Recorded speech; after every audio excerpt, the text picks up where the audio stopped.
Hey guys, what's up? What was really interesting today is I slept for 11 hours, and that very rarely happens. I did get up and let the dogs out in case anybody's worried about them. I was worried about them. I woke up and let them out.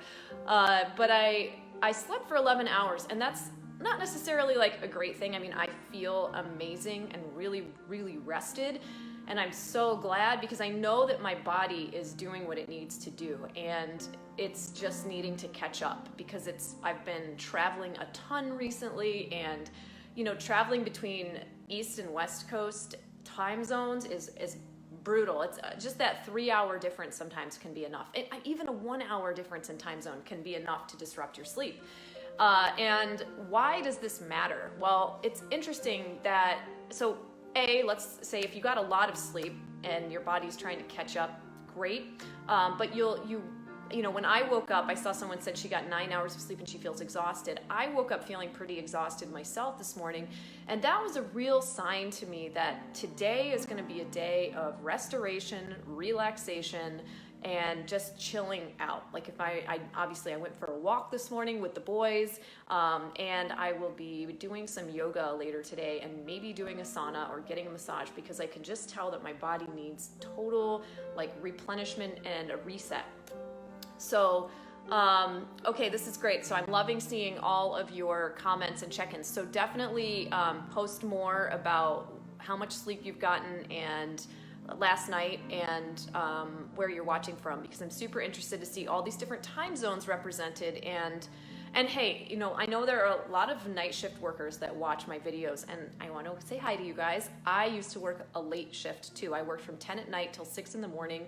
This was back in my mid-20s. I worked in a nightclub in Miami back when I lived down in Florida the first time, and it was brutal. I never felt like I was really ever fully rested. It was a really challenging schedule. So the reason we're talking about sleep today and why I'm so interested in how much sleep everybody's getting, and yes, for those of you who have young children or babies, I recognize that this discussion might piss you off because you're like, well, I can't get sleep. I am not able to get sleep. And for you, I will say that there are different seasons in life and different times in life when certain things are the priority. And I have so much respect for you for having a family and giving so much of yourselves to your families. And please know that there are different times in life, different seasons for when you can pay attention to certain things. And as much as you'd like to be getting sleep, I recognize that that's not always possible. So just take this conversation with a grain of salt, okay?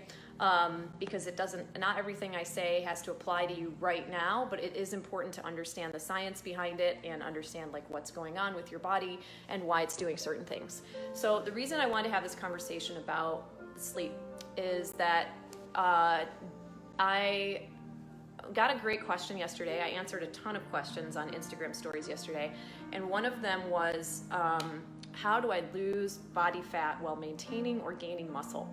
And that was such a great question. And there are a lot of things you can do. For example, the type of training that you do is really important. You want to do resistance training, and you want to do some explosive cardio. You don't want to do necessarily, nothing wrong with steady state cardio, but you're not going to get as much of a result as doing some kind of resistance training, which you can either accomplish with gravity using your own body weight, or of course resistance weights in the gym, depending on your fitness level, how much time you have.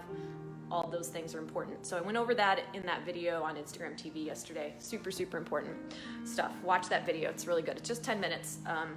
So the other things, of course, are around eating whole foods. And if you're going to be trying to eat a little bit less, not to steal any of your nutrients from your protein, because you need proteins like the precursor to building muscle tissue. So you want to not be skipping your protein. And the most important thing, though, which, I was doing some research to make sure that I had good answers to that question that were backed up by science. And one of the things that, I knew this, but I actually found a really interesting study that I had wanted to share with you guys. One of the things, of course, is you can't build muscle or lose body fat if you are not getting appropriate rest. And that's both rest between your workouts, and that's also sleep.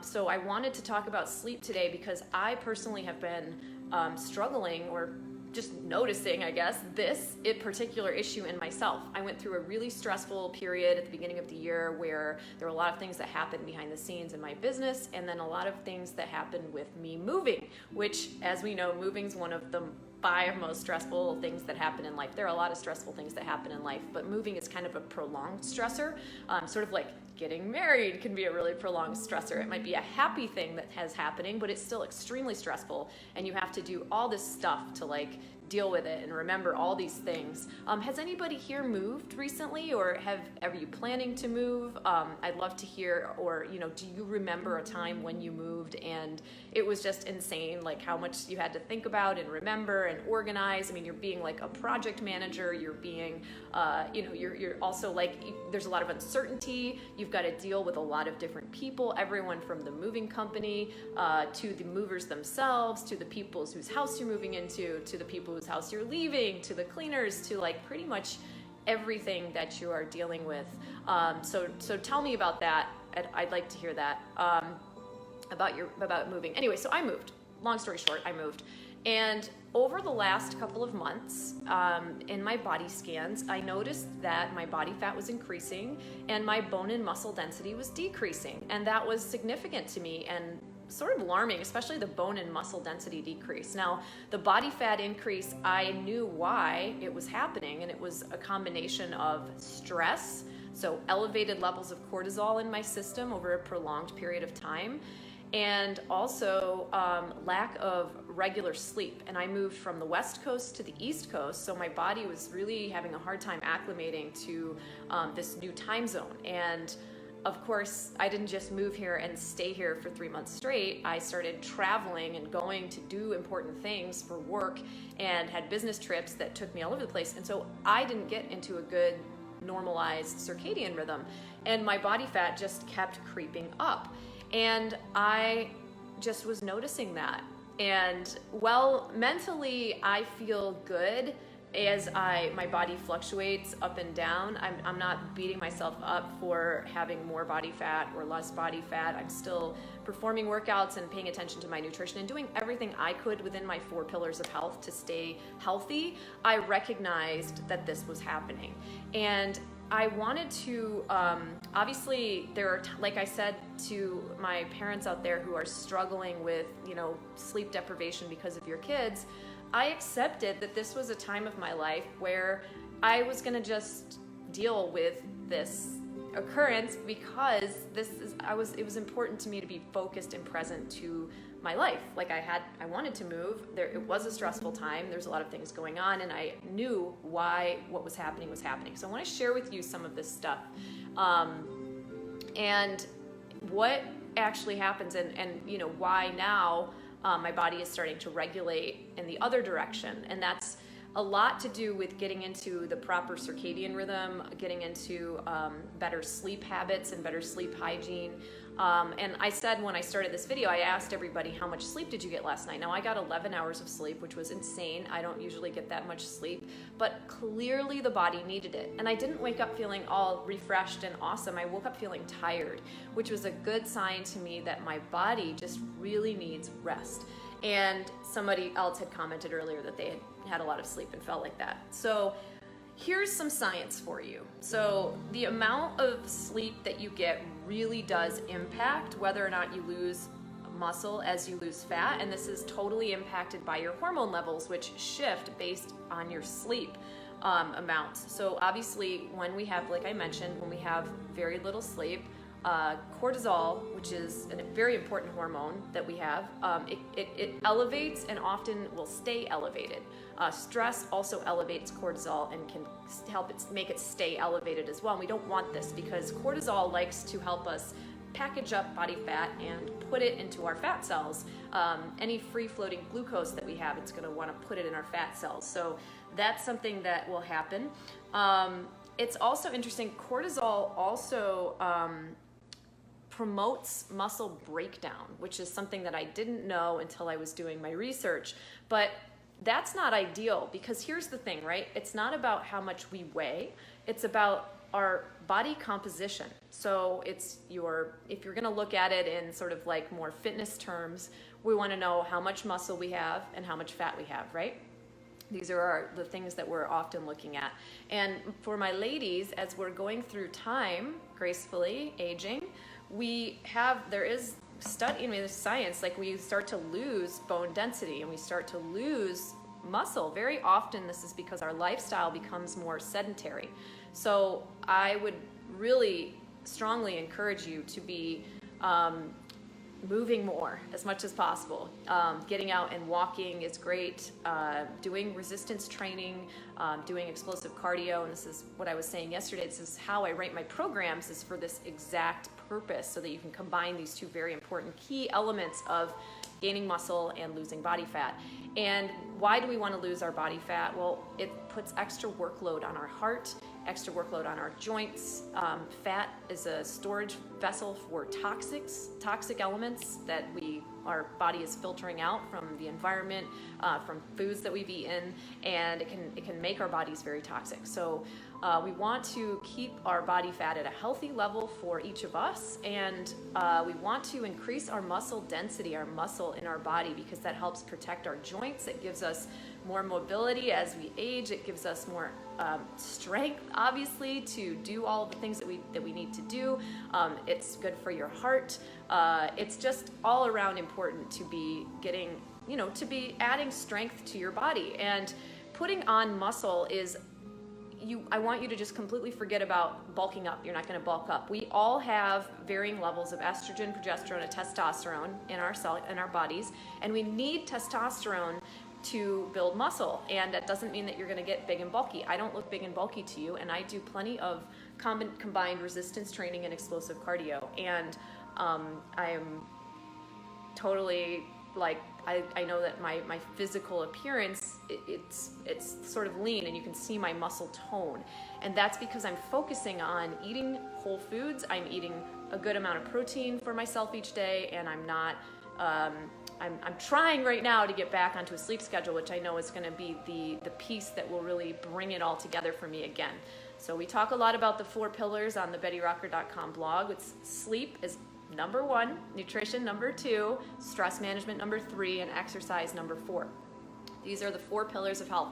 And it's very likely as you go through your life that all 4 pillars aren't all going to be rock solid all the time. That's why you have 4 of them, right? Because sometimes one is just going out from under you, and you focus on the other things that you can focus on, okay? So we talked about cortisol a minute ago and how it actually breaks down muscle. And then I went off on a tangent about why we want muscle. Just want to make it clear. This is why we want our muscle. So human growth hormone, very important hormone, very, very good for us. It peaks while we are sleeping.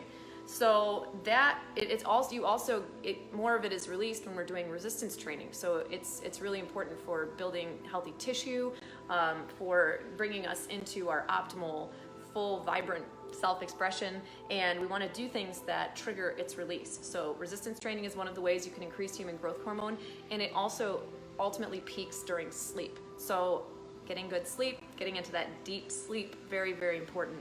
But this was the study that I had wanted to share with you guys.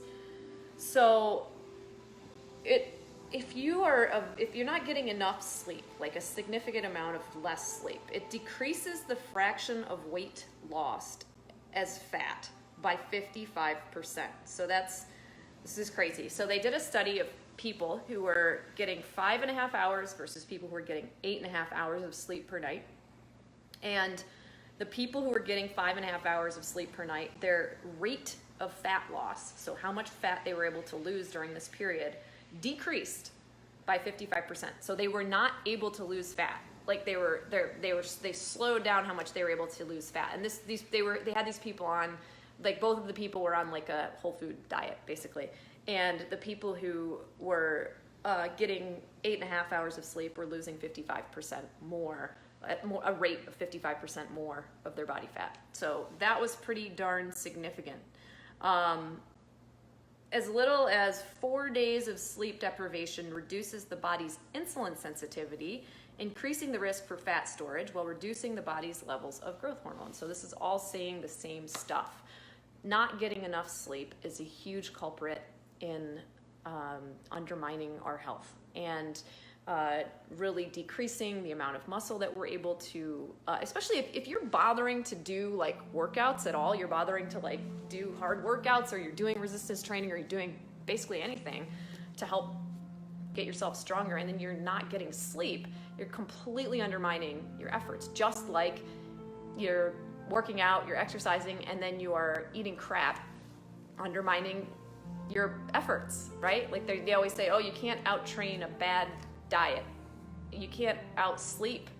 You can't out-train bad sleep. That's what I'm trying to say, my brain today.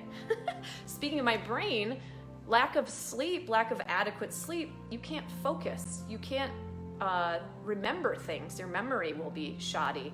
And this is because when we're sleeping, our brain goes through this really cool like cleansing thing where there's all these different sleep cycles which do different important things for our brain. One of the sleep cycles sort of like sorts all of the information and memory that we've had. Another sleep cycle sort of catalogs it and helps us be able to grab it when we need it. And Maria Villardo-Rogers, you just nailed it. You said lack of sleep totally kills my motivation. I want to work out, but I'm exhausted. It's not just that it kills your motivation, it kills your energy. And your energy is like your birthright. Like that's your vitality. Like that's like your life force. And we have to be willing to take responsibility for replenishing our life force. We absolutely have to be. This is a non-negotiable. So and Bettina Brooks, absolutely. Lack of sleep increases cravings for unhealthy foods. It 100% does. And that's science. So you've got ghrelin and leptin, the hunger and fullness hormones, and they get completely skewed when you don't get enough sleep, leading you to actually crave more unhealthy foods after you are sleep deprived. And that is really frustrating. So what can we do, right? Like the biggest thing is going to bed earlier. And I know that this is hard for you guys because it's hard for me too. It's like really hard. And probably the hardest thing is this device that I'm using right now to connect with you on is the phone, right? Like how many of you guys are on your phone, don't lie, at night before you go to bed? Tell me. Say in the chat, say me, let me know. Right? It's like, it is what it is. I mean, we're trying to catch up with our friends. We had a busy day. This is what happens. So I'm gonna invite you to put your phone on airplane mode at like 9 p.m. And if you can, wear blue blocking glasses of some kind. I like True Darks. They're awesome. That's what I have. Because this will help you prevent light exposure from messing up your circadian rhythm any more than it already is. I see so many of you guys saying this. Yeah, it's totally what happens. So if you can grab a book, like an actual physical paper book, or if not, you want to look at your book in your phone, put your phone on airplane mode, download your Kindle book, put your phone on airplane mode, and dim your screen, wear your blue blocking glasses if you have them, and read your book and go to sleep. Go to sleep at like 10:30 at night if you can. The earlier you go to sleep, the better it helps you, your sleep cycle to do what it needs to do, right? Because you need a certain amount of REM sleep, you need a certain amount of deep sleep. This is a funny side note. I was wearing this special ring that like tracks your sleep cycles and how much of all the different sleeps you're getting. And you guys, I had to stop wearing it because I was getting so much anxiety about not getting enough good sleep. I was like giving myself a complex about it. It was like how when I used to track my calories all the time, I would get a complex for not having the perfect number every day. So I just stopped using it. I started listening to my body. So anyway, back to you guys. Look, the body doesn't lie to you. It doesn't lie. What will screw up the signal that allows you to hear your body's truth is all the artificial light around you. It's the dopamine hit that you get from looking at your phone and wondering what the next post and the next post and the next story are going to be, you give yourself enough time during the day to look at your phone, to look at your emails, to look at your social media.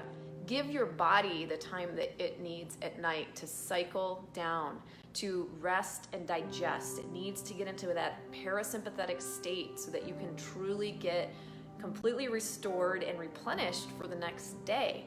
Like, we are shortening our lifespan by not paying attention to this very important, very, very essential fact, and that we're not restoring our energy properly by not going to bed early. I get it. If you have things that are interrupting your sleep, which, like I sometimes do, the dogs will bark at something in the middle of the night, at least I went to bed early enough to have gotten some good sleep, and then I'll go back to sleep. Some things that can help you fall asleep if you have trouble sleeping: get off your phone earlier, stop looking at the lights. Your melatonin, which is your body's go to sleep, wind down hormone, will not be able to elevate and tell your body to go to sleep if you are bombarding your eyeballs with lots of artificial light at night. This is why everyone's crazy about the blue blocking glasses. And you need to get darkness to happen. A little 1MDC5, try putting your phone down even an hour before bed if you can. Try, or even add 15 more minutes to that. You said you put it down 30 minutes before bed. I'm super proud of you for that self-awareness. Try adding it 15 minutes tonight to that. Try it 45 minutes before bed, and then try an hour before bed.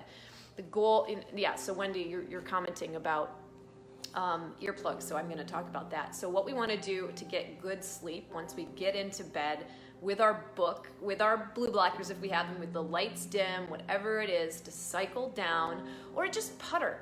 Just turn your phone on airplane mode and just putter around your house. Put things away, complete the daily tasks, just, be quiet and calm, and then get in bed and read your book for a little while and then pass out. But here's the things that I personally have to do to sleep well, that no matter where I go, these are non-negotiable. Even in a hotel, I take this little white noise sleep box with me that is really loud and emits a ton of white noise sound, and that covers a certain frequency of noise interruption. I also wear earplugs wherever I go. That really helps also block another layer of sound.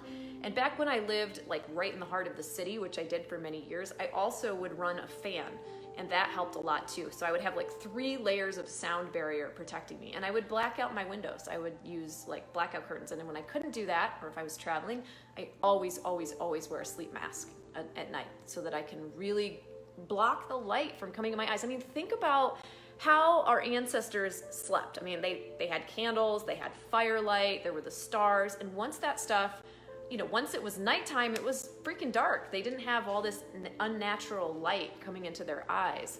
So really think about that, and really think about your TV consumption and your binge watching shows late at night. I get it. It's let's have an NSA day like we do with our food. Like you guys all know who've done the Body Fuel System and any of my meal plans, we have an NSA day, which is the no strings attached eating, which is a great thing to own. And I say that because, we don't want to feel guilty or shameful for eating those tempting foods on occasion. It's not like it's wrong. We live in a very broad, diverse, fun life that we should be able to sample things from. But when we're doing that every single day, you're not in a long-term healthy relationship with whole food. You're in a no strings attached relationship that isn't really truly nourishing you. So use those foods and use those nights of those fun TV shows where you stay up late as your NSA nights for sleep, and then go back to your good sleep hygiene. And for a lot of people, this will be the weekends, right, where they're staying up late, but don't stay up late on Sunday. You've got to go back to bed early on Sunday. So who's with me? Because I want to make a commitment to you guys, because I would not be preaching this stuff if it wasn't something that I too really struggle with. There is so much temptation out there. I'm not perfect. You guys, it has been really hard going through this extremely stressful time of my life and feeling like I was not getting enough sleep. And I had a lot of demands on my time, which I think a lot of you guys can relate to. You have a lot of things during the day that are pulling you in a lot of directions, and you're busy, and at night you just want some time to yourself. You just want to be able to hang out and enjoy something and play or just relax, right? And for relaxing, we often turn on a show or look at our phone and catch up on Betty Rocker's stories. But don't do it. Do it, give yourself a time limit, and then stop. And this is like what's gonna really help you. If you really care about the goals that you have, they're not gonna happen overnight, but they will happen over the course of many nights of getting good sleep.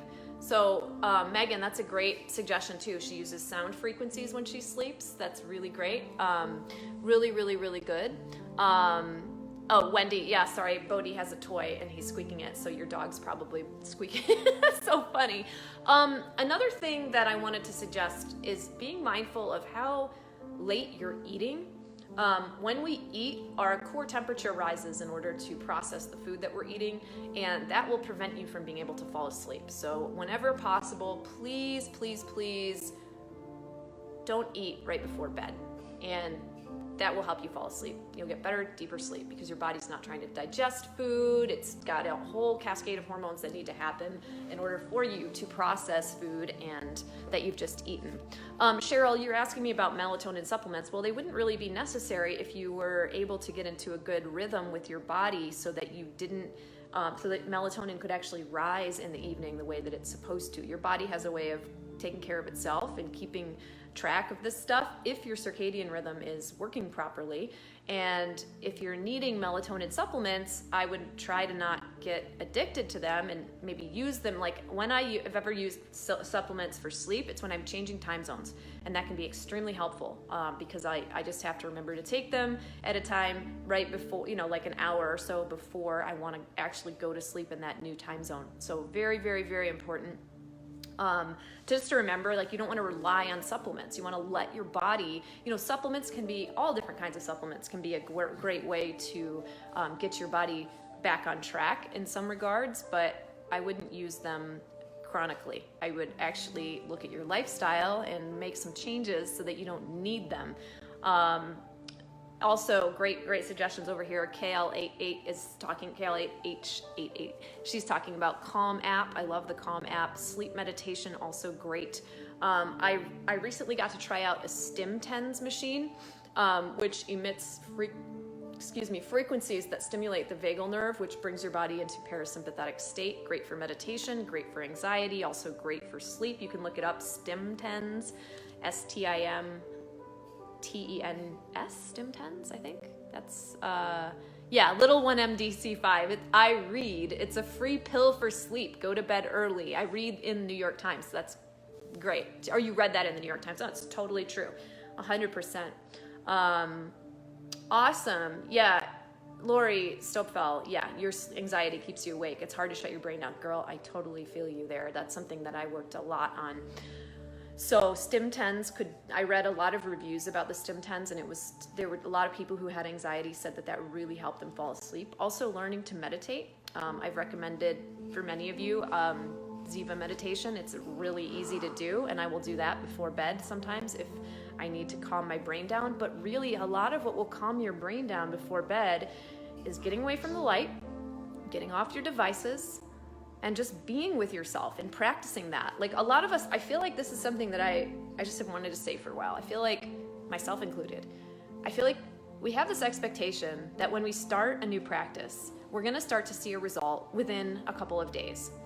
That's not always the case. I feel like social media and TV and all of our sources of input really have skewed our ability to do the work over time. And it takes time and consistency to see results. So go to sleep, make it a commitment, give yourself a 5-day challenge, go to sleep earlier every night this week. Just do it. And don't drink a lot of water right before bed. Don't eat a lot of food before bed. Turn your TV off. Plan when you're gonna watch your shows. Maybe you're gonna TiVo it. Is that even a thing anymore? I don't even know. Maybe you're gonna save your show and watch it the next night at an earlier time when it's more convenient for you. I mean, where there's a will, there's a way. So this is not just a lecture to you. This is a lecture to myself because I've been guilty of staying up too late, of watching too many shows because I wanna unwind, because I feel like I need more personal time. And I've committed, especially after doing all this research of like, oh my gosh, I am just so sabotaging my health. And all of the hard work that I'm putting in, it's just not gonna work if I'm not sleeping enough or sleeping well. So Cheryl's gonna take the challenge. She's gonna turn her phone off and go to bed earlier this week. I'm gonna do this challenge too. So, oh, hello. Bodhi and Ryder are really, really, really good at this challenge. If I would go to bed when Bodhi and Ryder go to sleep, I would be golden, right? Like they're passing out at like 8, 9 o'clock at night. They're just like such good little sleepers. And that's the thing, you know, like animals, like learn from the animals. They are so tuned in to the rhythms of nature. Hey, guess what, Mom? It's dark out. I'm gonna go to sleep. What do? I'm like, well, I need to stay up later and hang out and like have some personal time, right? Like, no, go to sleep. Use your sleep as some personal time and you'll wake up earlier, more refreshed, and be more efficient at all of the awesome things that you do and create more time for yourself during the day. So that's all I got. Great, Melissa, put your phone on Do Not Disturb from 10 p.m. to 6 a.m. Yeah, you can have an actual setting. Like I have a setting on my phone that makes the phone go, like none of the apps work after a certain time of night, which is really cool. You can override this, but it's annoying to do that for each app that you want to use, so that's a tip. But so my challenge to you guys this week, and I want to know who's going to try it out. Oh, somebody's on the couch. My challenge to you this week is to, at the very least, put your phone in airplane mode at least an hour before you're planning to go to sleep, and to start to cycle down. Like, I want you guys to tell me what would be the best time for you to go to sleep. Why don't we write that down right now? I know for me it's 10 or 10:30 at the very latest. Like I should be getting in bed at 10 o'clock. I should be physically in my bed at 10 o'clock, reading a book or just meditating or whatever I need to do to unwind my brain. Okay, Fit Mom 9 p.m. Maria Belardo Rogers 10. Awesome. Mary Umerji, 10 p.m. Camille Jensen, 9:30. Abu Shannon, 109, 10 to 10:30. Thea, so 10, 9:30. Great. Okay, so 9:30, Lori. So some of you have like slightly earlier time, but it sounds like a lot of us just know that we need to be going to bed at 9:30, 10 o'clock. Yep. Sarah Guillaume, 9:30. Cheryl, 10 or 10:30. Melissa, 10. Chappis GDS 8:30.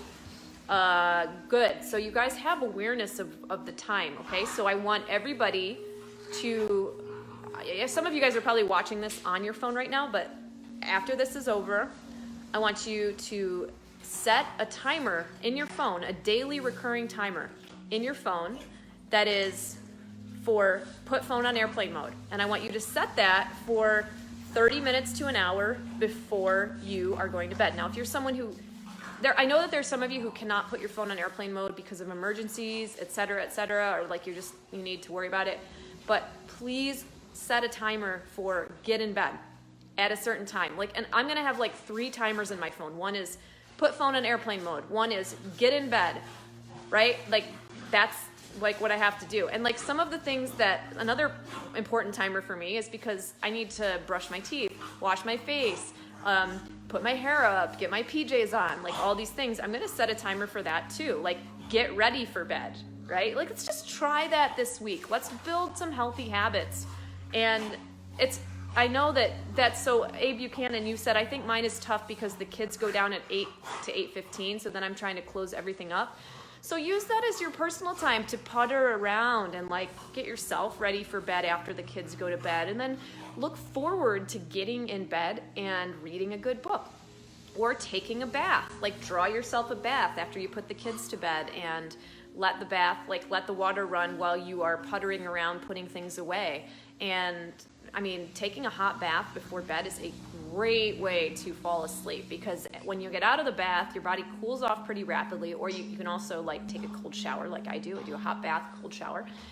And this can be just a wonderful way to tell your body, oh, I'm ready to like relax. I'm ready to cycle down. It can be extremely, extremely good. So yeah, this is really good. I'm seeing a lot of really good comments. Okay, I think you guys have this, and it looks like I need to go play with these dogs because they're being very silly over there. Bodhi, Ryder, come here. Come here. Oh, hello. Ryder wants to say hi. Oh, what do they have? They have the purple squirrel right now. It's very funny. So the squirrel has a little rattle tail. Oh, squeaky potty.